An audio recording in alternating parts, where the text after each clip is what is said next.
ኢትዮጵያ ውስጥ ሲሆን የአበባ ቦታዋን ዓለም ላይ ካለ ነገር በሙሉ አብልጣ ነው የምትወደው።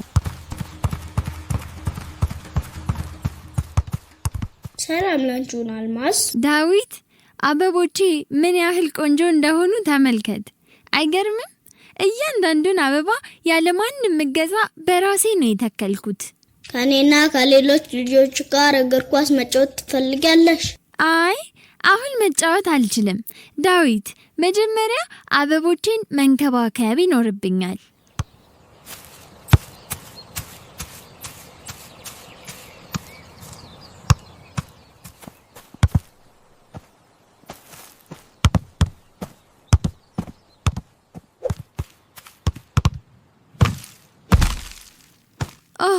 ዳዊት ያደረከውን ተመልከት። አበቦቼን አበላሽህብኝ እኮ። አልማዝ በጣም ይቅርታ አድርግልኝ። ሆን ብዬ አልነበረም ይሄን ያደረኩት። እባክህን በቃ ከዚህ ሂድ ዳዊት።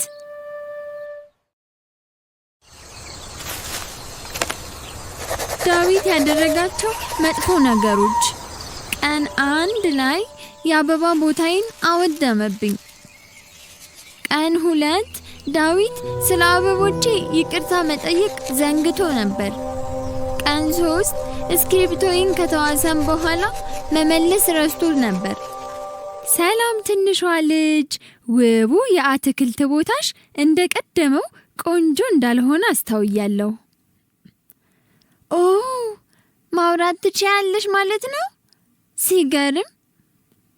እርግጥ እኔ ንብ አስቴር ነኝ እና ልክ እንዳንቺ እንደዚህ ያሉ ቦታዎችን ለብዙ ዓመታት ስንከባከብ ቆይቻለሁ። እስቲ ማስታወሻ ደብተርሽ ውስጥ ምን እንደጻፍሽ ንገሪኝ። ይሄ ዳዊት በእኔ ላይ ያደረጋቸው መጥፎ ነገሮች ዝርዝር ነው። ስለዚህ መቼም ልረሳው አልችልም። ተረዳሁሽ። ታዲያ እነዚህን ዝርዝሮች ስታነቢ አንቺ ምን ይሰማሻል? ከምነግርሽ በላይ ከፍተኛ የሆነ ንዴት ይሰማኛል። ጣፋጯ አልማዝ፣ እስቲ አንድ ልዩ ነገር ላሳይሽ። የአበባ ቦታሽ ተአምራዊ ነው። በሚገርም ሁኔታ ለልብሽ ምላሽ ይሰጠዋል። እሱም እንዴት መሰለሽ?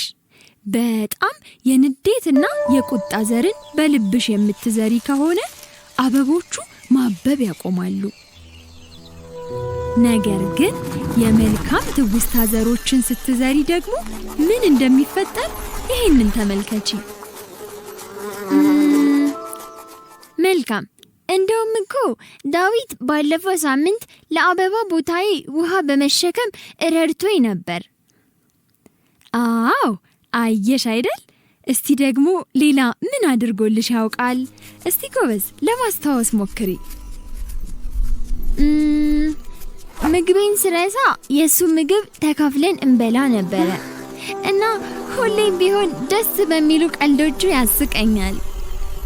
አየሽ ልጅ አልማዝ፣ መጽሐፍ ቅዱስ በአንደኛ ቆሮንቶስ ምዕራፍ 13 ቁጥር 5 ላይ እንዲህ ይላል፣ ፍቅር የማይገባውን አያደርግም፣ የራሱንም አይፈልግም፣ አይበሳጭም፣ በደልን አይቆጥርም።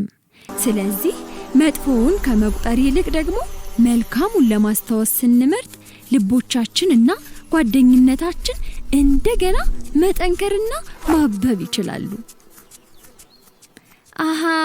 ሲመስለኝ ከዚህ በኋላ ምን ማድረግ እንዳለብኝ አውቃለሁ።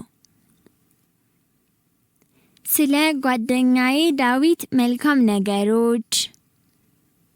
ጓደኛዬ ዳዊት ደግ ልብ አለው፣ ያስቀኛል። በሚሳሳትበት ጊዜ ደግሞ ሁሌም ቢሆን ይቅርታ ይጠይቀኛል። ይቅርታ ጓደኛ አልማዝ።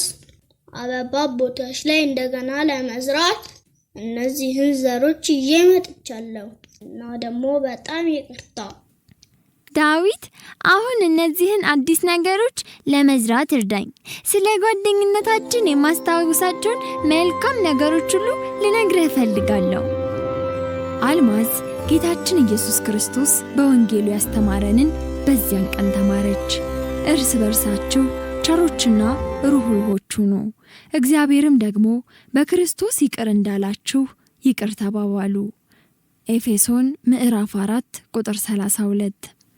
እናም ፍቅር የሚያድገው በዚህ መልክ ነው።